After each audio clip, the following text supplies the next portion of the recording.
Hello everyone. आप सब लोग का स्वागत है। तो हमने हमारी लास्ट वीडियो में बात करी थी variational problem with moving boundaries के बारे में। ठीक है, ये हमारे पास में इक्वेशन होती है। तो इसमें सबसे पहला केस हमने क्या देखा था कि जो हमारा मूविंग पॉइंट है वो हॉरिजॉन्टल लाइन के अलग मूव हो रहा है। हॉरिजॉन्टल लाइन का मतलब जो मेरा वाई कोऑर्डिनेट है वो फिक्स होगा। ठीक है, इसका मतलब जो चेंज इन y2 है वो इक्वल्स टू जीरो हो जाएगा। तो हम इसको जीरो कर देते हैं और यहाँ से हमारे पास में ये चीज़ इक्वल्स टू जीरो आती थी। ये हमारी फर्स्ट कंडीशन थी। सेकंड केस हमने क्या देखा था कि जो हमारा पॉइंट है वो वर्टिकल लाइन के अलॉन्ग मूव हो रहा है। ठीक है, तो ये वर्टिकल में अगर मूव होगा तो जो हमारे पास एक्स कोऑर्डिनेट है वो फिक्स हो जाएगा। ठीक है, इसका मतलब चेंज इन x2 वो इक्वल्स टू जीरो होगा। अगर ये चीज़ इक्वल्स टू जीरो हो जाती है तो हमारे पास में ये बचा। तो ये हमारे पास में सेकंड इक्वेशन आती थी। उसके बाद हमारे पास में थर्ड केस क्या था कि जो मूविंग पॉइंट है वो भी इंडिपेंडेंट है to move in any direction. इसका मतलब एक्स और वाई मेरे पास में इंडिपेंडेंट है। ठीक है, तो इस केस में हमारे पास में क्या चीज़ होती थी कि जो डेल एक्स टू है वो भी नॉट इक्वल्स टू जीरो है और जो डेल वाई टू है वो भी नॉट इक्वल्स टू जीरो है। ठीक है, और ये आपस में क्या है, लीनियरली इंडिपेंडेंट है। ठीक, अगर ये दोनों इंडिपेंडेंट हो गए इसका मतलब जो हमारे पास ये चीज़ बची है ये इक्वल्स टू जीरो होनी चाहिए। ठीक है, तो ये हमारे पास में थर्ड कंडीशन आती थी। फोर्थ केस हमने क्या देखा था कि जो मेरे पॉइंट है वो अभी एक हमारे पास कर्व गिवन होगी y equals to five x. ठीक है, ये हमारी कर्व है। तो जो मेरा पॉइंट है अब वो इसके ऊपर मूव करेगा। इसका मतलब ये क्या हो गया, इसके ऊपर डिपेंड हो गया। यहाँ से हम क्या करते थे, इसको हम डिफ्रेंशिएट करते थे। ठीक है, और इसको हम लिखते थे कि ये जो हमारा चेंज है उसके रिस्पेक्ट में लिखते हैं इसको। और फिर जो हमारी कंडीशन थी उसमें सब्स्टिट्यूट करके फाइनली हमारे पास में इक्वेशन निकल के आती थी। ठीक है, उसके बाद हमने क्या देखा था कि अगर मेरे पास में जो एफ है वो कुछ ए रूट में वन प्लस वाई डैश का स्क्वायर अगर इस फॉर्म में आता है तो यहाँ से सॉल्व करने के बाद में हमारे पास फाइनली आता है फाइव डैश और वाई डैश इक्वल्स टू -1। और इसको हमने क्या बोला था कि हमारे पास में ऑर्थोगोनैलिटी है। ठीक है, उसके बाद हमने बात करी थी फिफ्थ केस की। फिफ्थ केस में क्या होता है हमारे पास कि जो x1 कोमा y1 है अब हमने इसको भी मूव कर दिया। जो पहले के चार केसेस में फिक्स था अब वो मूव कर रहा है और जो x2 कोमा y2 है ये भी मूव कर रहा है। ठीक है, ये कुछ एक y equals to five x हम एक कर्व मान लेते हैं या फाइव वन मान लेते हैं। ये इसके ऊपर मूव कर रहा है और ये y equals to five to x एक हमारे पास दूसरा कर्व है जिसके ऊपर ये मूव करेगा। ठीक है, तो एक इक्वेशन हम इसके रिस्पेक्ट में निकालते हैं, एक इक्वेशन इसके रिस्पेक्ट में निकालते हैं। ठीक है, तो हमारी लास्ट क्लास में हमने ये सारी चीज़ देख ली थी। आज हम इस टॉपिक के ऊपर कुछ एग्जाम्पल्स करेंगे। ये हमारे पास में क्वेश्चन है और ये पी वाई क्यू है। ठीक है, तो अब देखो हमारे पास एक फंक्शनल गिवन है और एक हमारे पास में कंडीशन है। ठीक है, और हमसे पूछा गया है कि हमारा वाई क्या आएगा। तो अब देखो ये हमारे पास में क्या है, कुछ ना कुछ एक वैल्यू आएगी यहाँ पे। ठीक है, वाई वन का स्क्वायर दिया है हमें। ठीक, तो मतलब ये तो हमारे पास एक कांस्टेंट है और ये हमारे पास एक इंटीग्रल पार्ट आएगा। तो देखो ये मेरे पास में क्या है, independent of x and y है। ठीक है, तो अगर जो मेरा एफ है वो independent of x and y हो तो यहाँ से हम डायरेक्टली रिजल्ट यूज़ करते थे कि जो मेरे पास में एक्सट्रीमल आएगा वो लीनियर फंक्शन होना चाहिए। तो अगर मुझे एक्सट्रीमल एक लीनियर फंक्शन मिल रहा है, ठीक है, इसका मतलब ये ऑप्शन ए और ऑप्शन डी ये एलिमिनेट हो जाएंगे। क्यों, यहाँ पे इसकी पावर टू है ना दोनों पे। ठीक है, तो इसका मतलब या तो बी ऑप्शन होगा या फिर सी ऑप्शन होगा। ठीक है, तो ये वाली कंडीशन को यूज़ करते हैं y of zero equals to one है। ठीक, इसका मतलब जो बी है उसकी वैल्यू वन आ जाएगी। तो मेरे पास में वाई ऑफ एक्स कितना आ गया, ए एक्स प्लस वन। इसको ऐसे लिख दे, वन प्लस ए एक्स। ठीक है, तो अब देखो जो ए है वो मेरे पास में या तो हाफ होगा या फिर माइनस हाफ होगा। इन दोनों में से कोई एक पॉसिबिलिटी है। तो इसके लिए हम क्या करें, तो अब देखो मेरे पास में एक सॉल्यूशन आ चुका है, वन प्लस ए एक्स।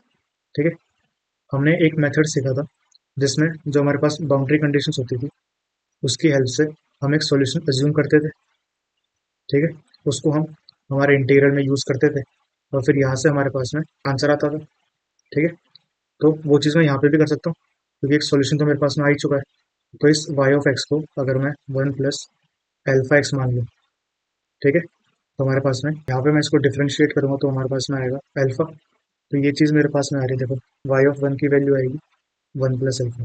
ठीक है, तो वन प्लस एल्फा का स्क्वायर प्लस में इंटीग्रल 0 से 1, ये हो जाएगा एल्फा स्क्वायर डी एक्स। ये आएगा हमारे पास में one plus two alpha plus alpha square, और यहाँ से एल्फा स्क्वायर। ठीक है, ये आ गया one plus two alpha plus two alpha square. ये हमारे पास में आई ऑफ वाई ऑफ एक्स की वैल्यू आ गई। फिर हम क्या यूज़ करते हैं, हमारी नेसेसरी कंडीशन, कि इस आई को मैं एल्फा के साथ में डिफरेंशिएट करूंगा और इक्वल्स टू जीरो पुट कर दूंगा। तो हमारे पास में आई क्या है, one plus two alpha plus two alpha square. इसको डिफरेंशिएट करेंगे तो आएगा two plus four alpha equals to zero. ठीक है, यहाँ से अल्फा इक्वल्स टू -1/2 आ गया। तो मतलब कि जो मेरा सॉल्यूशन क्या है। ठीक है, हमारे पास में ये क्वेश्चन है। तो अब देखो, एक हमें लाइन गिवन है और दूसरा एक पॉइंट है, और हमें क्या बोला है कि इसका शॉर्टेस्ट डिस्टेंस फाइंड करना है हमें। तो इसका एक मेथड तो हमारे पास में है, जो हमने स्कूल में एक फॉर्मूला देखा था ना, कि किसी एक पॉइंट से अगर मुझे किसी एक लाइन का शॉर्टेस्ट डिस्टेंस निकालना है तो हम किस तरीके से निकालते थे। लेकिन इसको हम इस तरीके से सॉल्व नहीं करेंगे। ठीक है, इसको हम सॉल्व करेंगे जो हमने चीज़ें अभी रिसेंटली सीखी हैं। ठीक, तो मेरे पास में एक लाइन गिवन है, y इक्वल्स टू 1 - 4x। ये लाइन कुछ इस तरीके से जा रही होगी। ठीक है, और एक हमारे पास में पॉइंट है -1, 4। इनके जो बीच का डिस्टेंस होगा शॉर्टेस्ट, वो ये होगा। इसका मतलब ये चीज़ क्या है, ये मेरा एक्सट्रीमल है। हमें क्या निकालना है, इसका डिस्टेंस, और उसको क्या करना है, मिनिमाइज। ठीक है, जो है हमारे पास में लाइन है y इक्वल्स टू 1 - 4x, इसको मैं y इक्वल्स टू 5x मान सकता हूँ। ठीक है, ये हमारे पास में गिवन कर्व हो गया। इसके बाद जो ये हमारे पास में डिस्टेंस है, यहाँ पे जो पॉइंट इंटरसेक्ट करेगा हमारे पास, उसको x2, y2 मान लेते हैं। तो जो ये है हमारे पास में क्या आ रहा है, स्ट्रेट लाइन। ठीक है, इसकी इक्वेशन में y equals to a x plus b मान लेता हूँ। ठीक है, तो अब देखो, ये जो हमारे पास में पॉइंट है -1, 4 satisfy y equals to a x plus b. ठीक है, ये इसको सेटिस्फाई करेगा। और जो हमारे पास में पॉइंट है x2, y2, ये सेटिस्फाई करेगा इसको भी, और जो हमारे पास में लाइन गिवन है उसको भी सेटिस्फाई करेगा। अब देखो, ये वाला डिस्टेंस अगर शॉर्टेस्ट है तो इनके बीच में एंगल 90 डिग्री का होगा। ठीक है, तो मैं ये बोल सकता हूँ कि ये और जो ये है, ये आपस में क्या है, ऑर्थोगोनल है, पहली चीज़।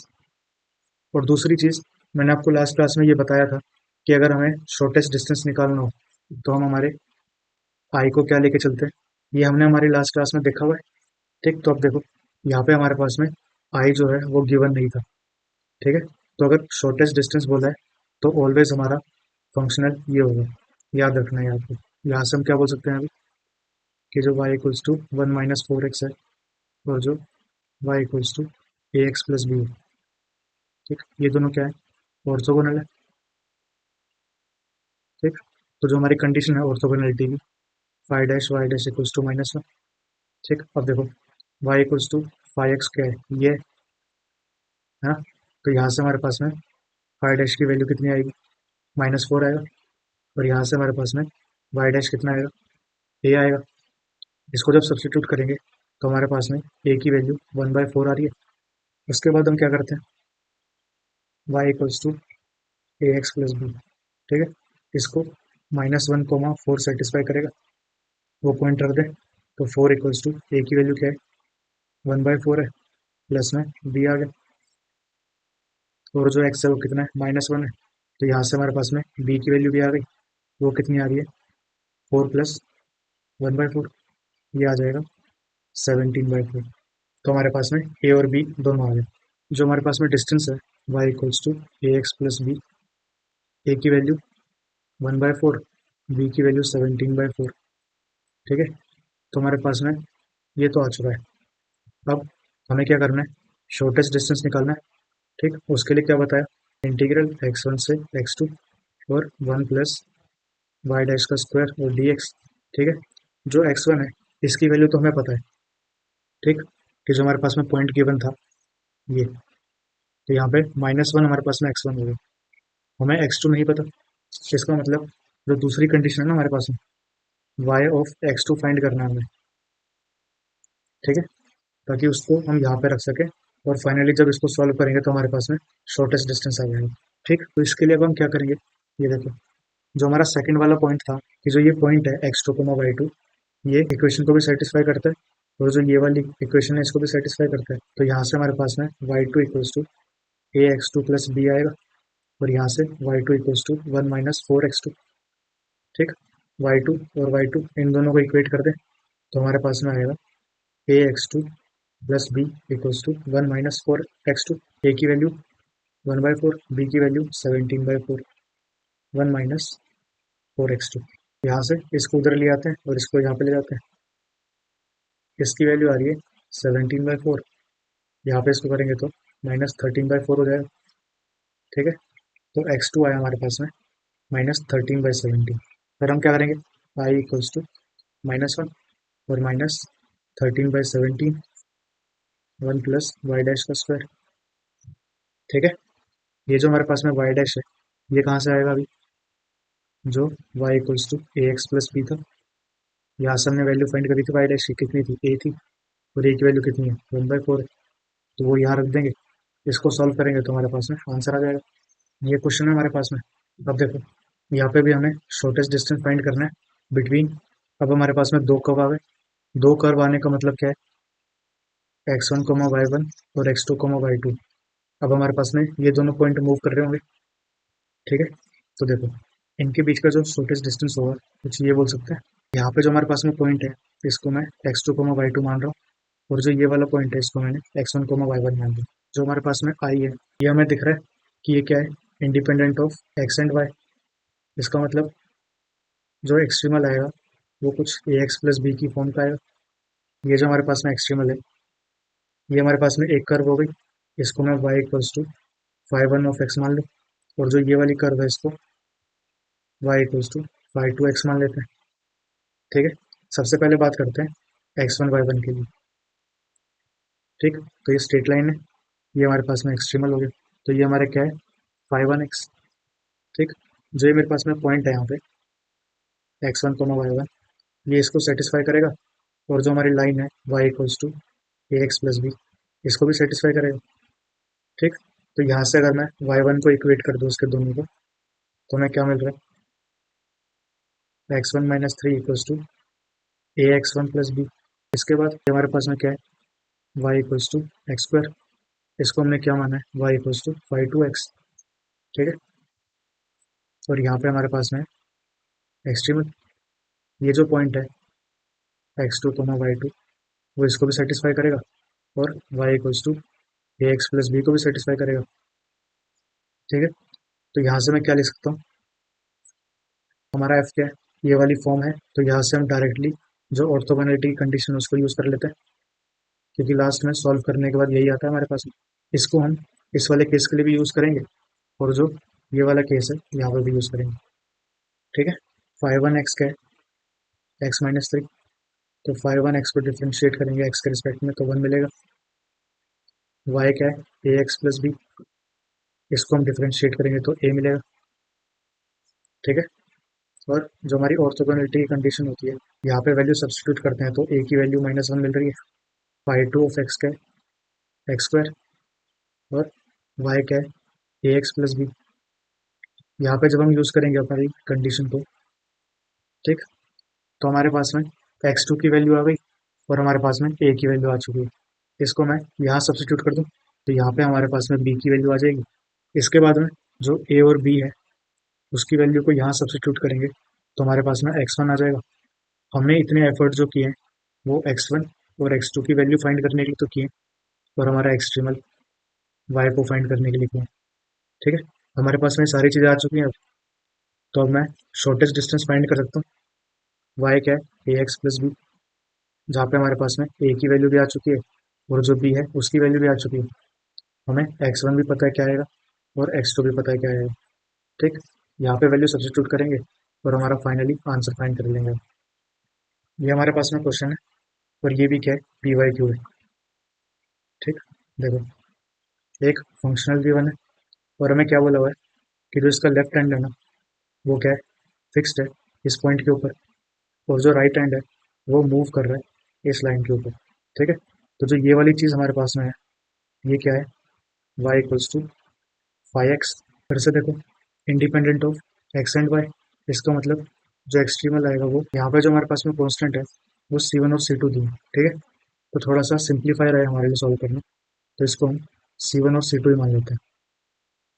सबसे पहले क्या हमारे पास में हाफ कोमा 1/4, ये वाला पॉइंट इसको सेटिस्फाई करेगा, ठीक है। क्यों? क्योंकि वो इसका लेफ्ट हैंड गिवन है ना, लेफ्ट हैंड ऑफ एक्सट्रीमल, ठीक है। तो इसको यहाँ पे सब्सिट्यूट करेंगे तो 1/4 इक्वल्स टू C1/2 प्लस में C2, ठीक है। 4 से मल्टीप्लाई कर दो, 1 equals to 2C1 plus 4C2, ठीक है। तो जो ये रिलेशन निकल के आया ना, ये हमारे पास में ऑप्शन ए था। हमारे पास में एक और पॉइंट है x1 कोमा y1, ये वाला पॉइंट इसको सेटिस्फाई करेगा। क्यों? क्योंकि वो इसी के ऊपर तो मूव कर रहा है ना, ठीक है। जो हमारे पास में y equals to 5x given है, वो स्ट्रेट लाइन ही तो गिवन है, तो यहाँ से आ गया y1 equals to x1 minus 5। और जो हमारे पास में कर्व है y equals to C1x plus C2, ये इसको भी सेटिस्फाई करेगा। तो हमारे पास में आ जाएगा y1 equals to C1x1 plus C2। यहाँ से इन दोनों को इक्वेट कर दें तो हमारे पास में x1 minus 5 C1x1 plus C2, ये एक रिलेशन आ गया, ठीक है। इसके बाद हम क्या कर सकते हैं? अब मुझे ये बताओ, अगर एक पॉइंट फिक्स है और जो दूसरा पॉइंट है वो y इक्वल्स टू 5x के ऊपर मूव कर रही है, ये हमारे पास में फोर्थ केस है ना, और इसका नाम क्या होता है? ट्रांसवर्सैलिटी कंडीशन। तो इसको हम यूज़ करते हैं, ये सारी वैल्यू यहाँ उठा के रख देते हैं। और एक और चीज़, जो हमारे पास में एक्सट्रीमल है क्या है वो C1x प्लस C2, यहाँ से y डैश निकालेंगे तो C1 आएगा, इसको सब्स्टिट्यूट कर देते हैं। तो ये हमारे पास में ऑप्शन बी था। और जो हमने ये वाली कंडीशन फाइंड करी थी, ये भी हमारे पास में एक ऑप्शन था सी। इसके बाद में हमारा आई जो था, और यहाँ से हमारे पास में क्या रिजल्ट आता है? Y dash equals to -1। अगर C1 मेरे पास में -1 आ गया है, यहाँ से हम C2 फाइंड कर सकते हैं। C1 और C2 आ गए तो हमारे पास में एक्सट्रीमल आ गई, और C1 और C2 आ जाएंगे तो यहाँ से हमारे पास में x1 की वैल्यू आ जाएगी, ये आ गई है। तो अब देखो यहाँ पे वैल्यू सब्स्टिट्यूट कर देंगे तो यहाँ से हम शॉर्टेस्ट डिस्टेंस भी निकाल सकते हैं, ठीक है। तो आई होप यहाँ तक की सारी चीज़ें आपको समझ में आ गई होंगी। अगर आप लोगों को कोई भी डाउट हो तो आप नीचे कमेंट सेक्शन में लिख सकते हो। Thank you so much and have a nice day.